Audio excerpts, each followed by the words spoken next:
welcome back. Today we're talking about why retail is broken and how salons can survive from this. So I wish your voice was always like that. Your first live voice. It is a different tone. It's my favorite. It is a different tone. It's the best. I'll try to do better. No, keep it going. Yeah. Actually. All right. So retail we're kind of in a predicament right now. We got all of our salon brands that used to be exclusive to us now in Sephora, Amazon, CVS, Target. Yep. And it's been a rough ride. It's been brutal. There's zero exclusivity. Mm-hmm. And I'm blaming all the major brands for that. Yeah. If If you're listening, I have issues, Yeah. invite me to your office so we can chat. Yeah. This is a sore topic for us. We've definitely felt the shift, and it's impacted the business. It's impacted the team. In fact, I feel like it's even impacted the culture, and it's been a really tough thing for us to figure out. You could say it's like pretty much across the board. Like I don't know of any like well-known brands that aren't still exclusive to salons. Well, right? It's interesting because I feel like what you're getting now is the brand reps are now like they come in and their selling point is, oh, it's not in any big brand, it's still salon exclusive. Like that's a selling point for specific brands. But again, most of these brands are not, they're not big brands. How many like of them are left? they're not, so There's they're not newer many. brands, Yeah. they're Not boutique well style known. brands that are going to stay small, most likely. But, I think about it, I'm like, Kevin Murphy, that was their selling point with us when we first went on with them. Like, and it was amazing in the beginning. And then Kerastase you get the too, email. though, is the same way. Yep. Yeah. Is Kevin Murphy sold in stores? They sell it online. I know Amazon. that. It's on. Oh, they partnered with Amazon. That was the big one for Kevin Murphy, is that they let us know that they were going to be partnering with Yeah, I Amazon. feel like eventually down the road, like they can come in and tell you anything they want, but at the end of the day, it's the dollar that matters to them. And the way they're going to sell the most of their products is in the Sephora's, the Ulta's, Amazon. I don't think they really even need the salons, to be honest. Like they Yeah. just need you to market to people so then people know to go buy it wherever else. Yeah. I just feel like there's, I don't know, Why do you think this shift happened? greed.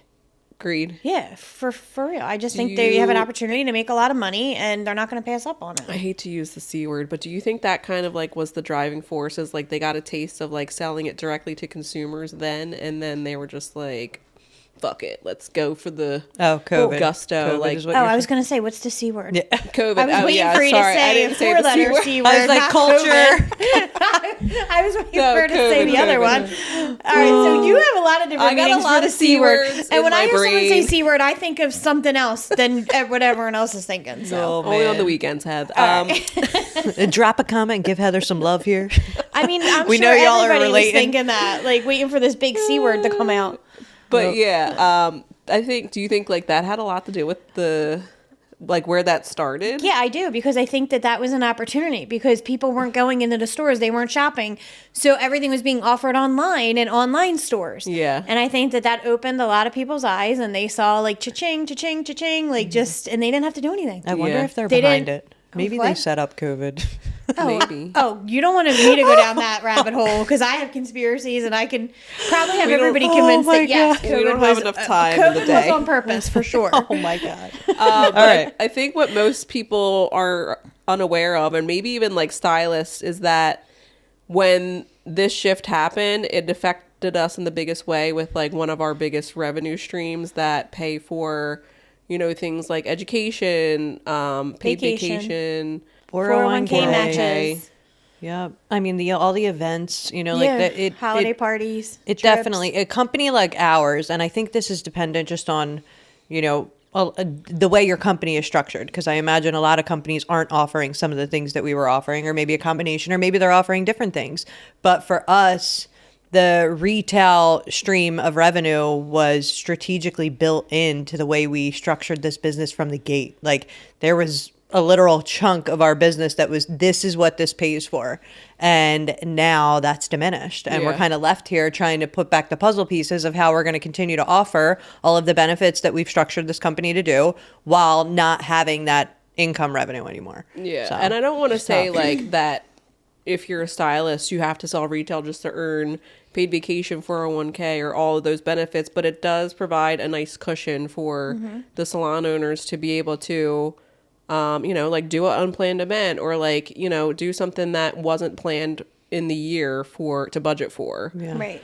I feel like for us in particular around this topic, we've tried to reposition the retail experience in so many different ways over the years. And I think most recently, like, we've really been talking about guest experience and how, it's emotional connection that you have to have with your clients and really understand their needs and their wants and make specific recommendations that are customized to their hair needs, because those are things they're not getting. Ultimately, when you have a professional who, this is what I do for a living, evaluating your scalp and your hair, your recommendation to them should, come above all. So I feel like that's kind of the positioning that we've had. And we've had a little bit of success with that method, but there's still, a lot of challenges that I think the stylists face when it comes to selling retail. It's tough. What are some of the frustrations we've come across with, like, now that big brands are doing this? A lot. Yeah. I think, like what we were talking with Dana about the other day, like, she is pushing us to open an online store.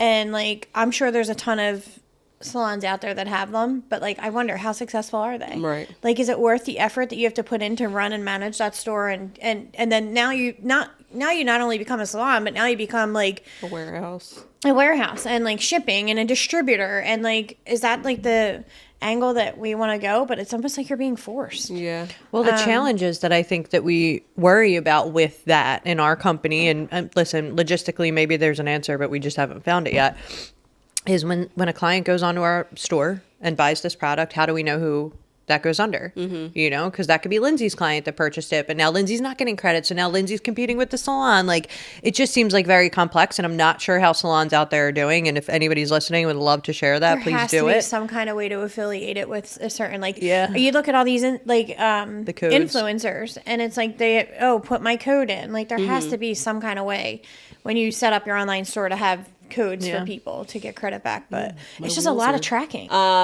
One of the biggest frustrations I think we've found recently is the fact that they come out with these new products that, our team and all of our clients fall in love with. Oh, I know where you're going. We buy in these huge buy-ins to get the product in, and then we sell it and we run out of it, and then we never see the product again for like 3 months. And then our clients are like, I need this product, so then they're forced to go to the website to buy it because it's always available there. Yeah, it's always But available we can there. never get it. It's like, that's really a problem. Yeah, the other thing with it is I feel like they do these like beautiful packages with these like, oh, if you purchase on the website, you're going to get this bag full of goodies. Like, it's just so elevated on the websites, but then the salon's kind of left with like, it's messed up, to be And honest. not only that, they discount it. They run all kinds of specials and discounts. And That's a big one. they, it's hard. I'll So. never forget the day that I went on to .com.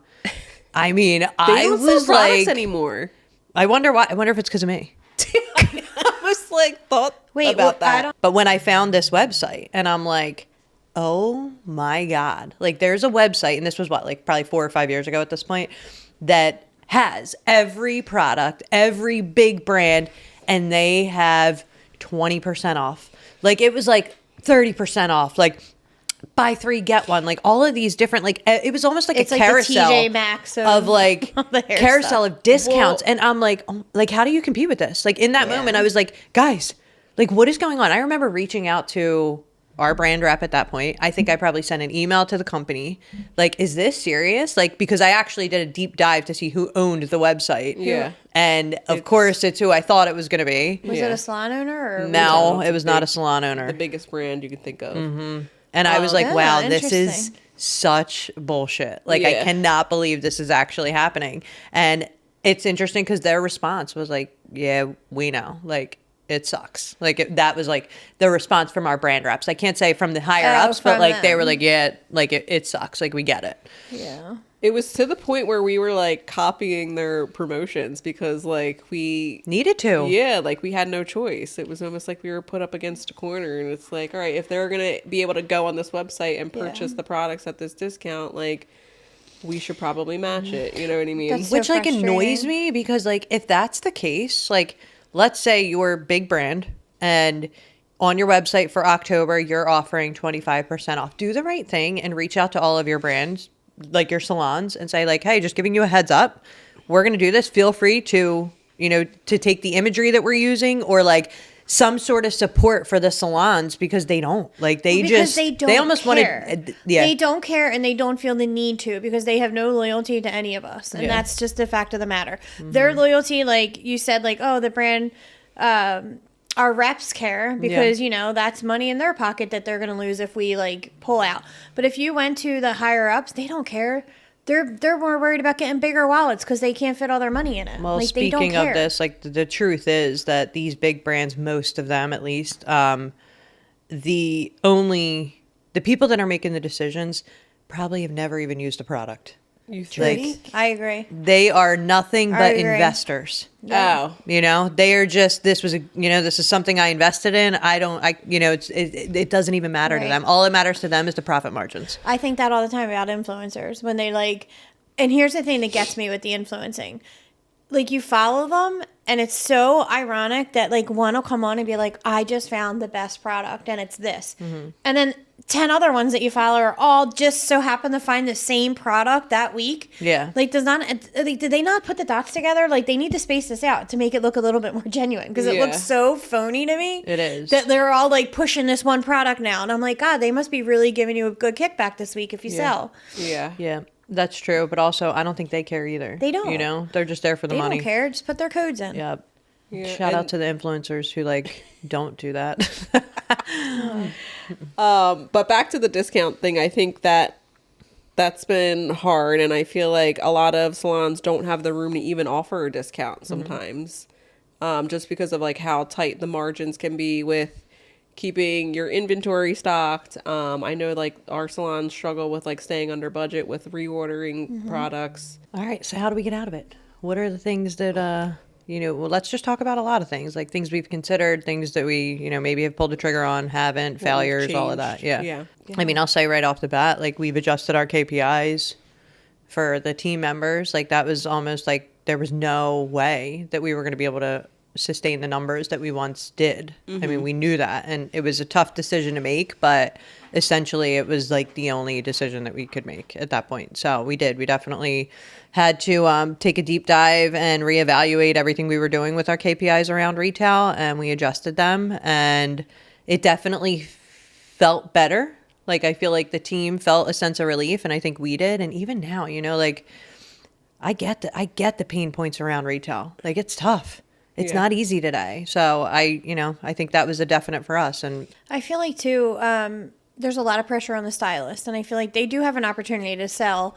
There's a 50-50 shot they're going to buy it from you. But I feel like if you can really educate yourself and know what you're selling and what you're recommending, and you really sound genuine and you really know like this product is definitely going to do good for you or do well for you, I feel like there's more of a chance of someone purchasing from you than going online and just looking up stuff like you were saying earlier. Yeah. But that's on the stylist. Like they need to really educate themselves. You can't just have someone that's like, oh, here's the 21 spray. Like that'll be good. Well, like you need to educate them and tell them why you're recommending this, and like they need to put some effort into it too. And you run into a brick wall sometimes because some stylists are like, I'm not a salesperson. Well, I think that is kind of what we were seeing, like when you were talking about like the pressure on the stylist. Yeah. I think because our KPIs were so high, they felt that pressure, and it was almost like they were just like coming in with the wrong mindset and like just like making sales and not like going down the education or the experience route. Like so much so that I feel like we even got like a couple of reviews that was like the stylist was like trying to like push retail down my throat, like which that sucks. Like like no. That was kind of where we were like, all right, this is like a cultural problem. Like these girls feel so pressured that they have to sell that they're like coming off in that way. So I always like and I don't know, for me, like being not being a salon owner, being a consumer right now, like I really do appreciate like when I'm having a consult, if they say like, is it okay if I, go over some products that are going to help your hair like along the way or at the end, like, if not, that's fine. Like I love having that option to like be straightforward and be like, listen, I'm not going to buy anything today, or yeah, I want to hear about it. Let me know. Yeah. So then it like feels a lot more genuine too. Yep. So I think if stylists can throw that into their consults, that like one simple question, it earns a little bit of respect. As a And consumer. just like repeating from the that, consumer. like you mentioned this problem, like this product's really Yeah. great for that. You know. Right. Yeah. They also have to believe in the products too. Yeah, You know, that's a like I big feel one. like when like we've gone through several different brands. We've been pretty consistent with two of them, but we have kind of played around with some other ones over the years. And I feel like when you have a team that doesn't believe in the product, that's your number one problem. Like if they aren't sold that this is the right thing, this is going to effectively solve the problems of the guests, then they're not able to properly educate and sell it. So that's like number one. And I do think that salon owners should do a reflection on that. And maybe just understand if the products that are in your salon make sense and if they don't. The other thing that I want to mention that I think just is worth noting is that years ago, before this, what we had was consumers who showed up were very open to purchasing. So I think that because it's like, well, I get my shampoo at the hair salon, you know, like it was, this was before the Ultas and the Sephoras were kind of like on every corner. Yep. But they came in and they were just like very open to that conversation. So the job or the experience that the stylist was providing didn't have to be as detailed as it does now. Like it could just be as, okay, we have a new volume line. Like, I think that's what you should use today. Cause I know you say your hair is always flat. Like that was as easy as it was. And sometimes it wasn't even that. It was just like, hey, what shampoo and conditioner should I buy? And it was like this. And like, that was the end of the conversation. But now it is like, in order for you to actually make a sale, you have to hit these 10 different avenues, you know, and you have to deliver it in the right way. And it has to be genuine and not come off salesy. Like it's just a very complex scenario. And, you know, I kind of watch the team when they're at the salon doing consultations and stuff. And there's some that are phenomenal and so well done. And there's a lot that aren't. And I think if you don't have that proper understanding of the consultation and the guest experience around the retail conversation, it's going to be a failure. Like, Well, I just, like you said, if a stylist doesn't know the product and love the product, they're never going to move a product. Yeah. Yeah. So So it's also kind of like, 5 years ago, we weren't spending like $300 to $400 on our hair either. So I feel like, not that I don't support that, I'm just saying like the services have gotten more complex, more time consuming, and like from a consumer standpoint, you're thinking I just spent like $400 on my hair. I'm not gonna come out another $100 for shampoo and conditioner. yep. Which I think has a lot to do with it too.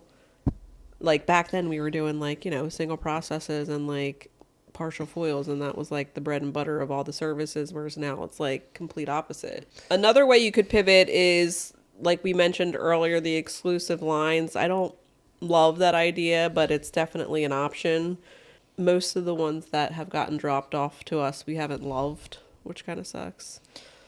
I don't know. I just feel like we've been sold that story so many times that I don't True. really have so much faith in it. That it'll stay that way. Yeah, I feel like, you know, it's easy to come in and I don't know. I don't think that they're going to stay. I mean, guys, that think way. about it. Like straight up, like if we were to create a product line today that was amazing. And I'm just thinking about a business person in general or a company that is driven by business. Right. It's exactly right. Yeah, you're going to do what you can. You're going to work your ass off to get in every salon. And then as soon as you get that opportunity from a big box, you'd be dumb not to take it. Yeah, I Like, get it. And that's the thing. Like, I'm not like, I It sucks. understand why all these, you know, suppliers are in where they are. Like, I understand it, but it's like, you know, it just sucks for But us. it So, also feels a little like on purpose. Like, It wouldn't does. you agree? Like, okay, if you're gonna be in the big box stores, like that's fine, but don't like screw us over for like the launches and like inventory. Like when you have plenty of it to give it to the big like box stores, you know? yeah, it's so true. Just think about it though. Like, that's a marketing strategy. So like, think about all the people that don't go to Ulta, that don't go to Sephora. Like my mom, she don't go there. Yeah. She does, you know, like, but she goes to a hairdresser, and when she goes, that's their way of marketing The the brand. introduction. Yes. So they use we're like minions. The salons are minions.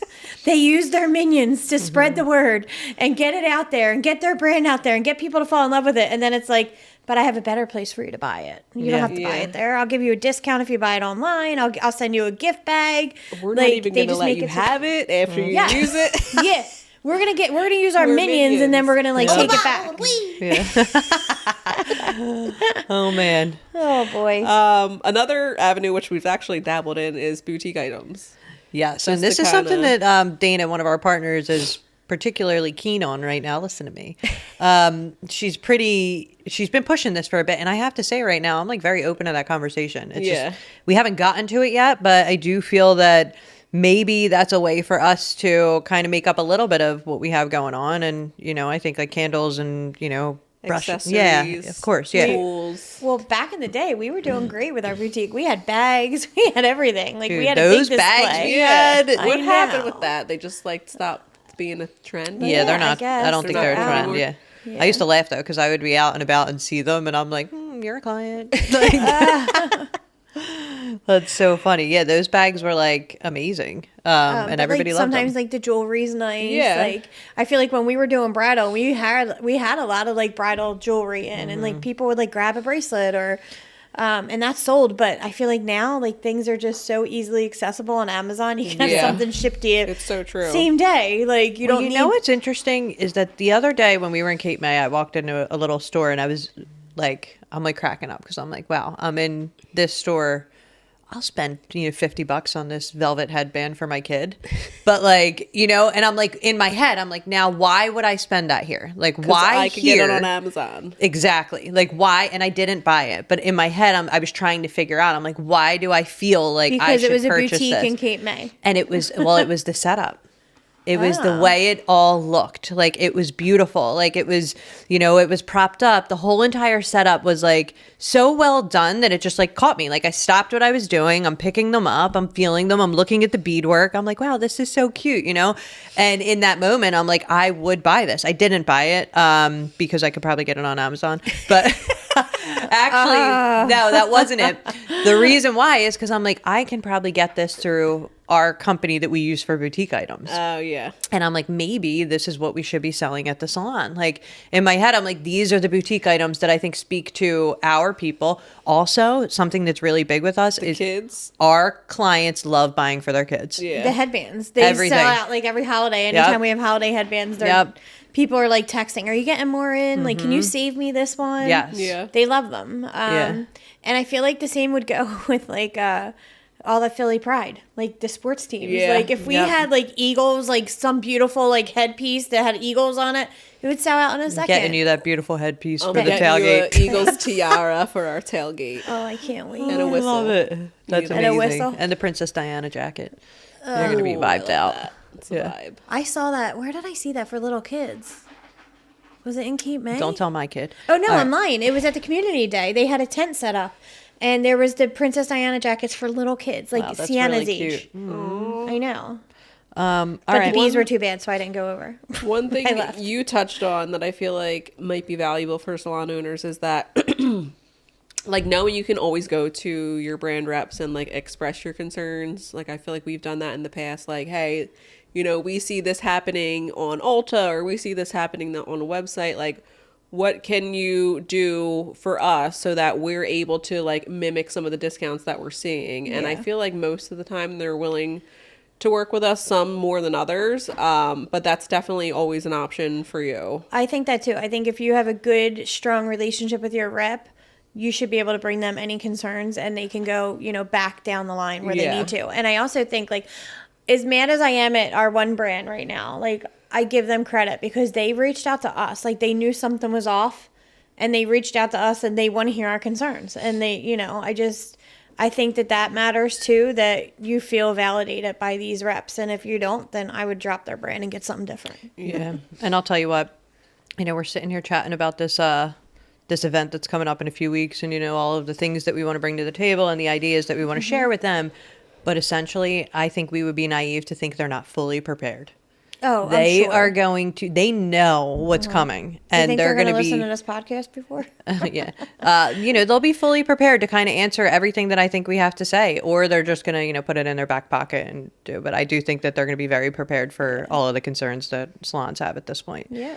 Yeah. Yeah. And then the last piece, I think, is just like making it fun for your team, which we're doing right now for the promotions that we're doing. Yeah. Just like having like fun cards. contests and not coming down so hard on them when they're not selling. Think of ways that you can help them and motivate them to sell, or just be more mindful of it. So competitions to win something fun. Like right now we're doing a competition to win a paid vacation day.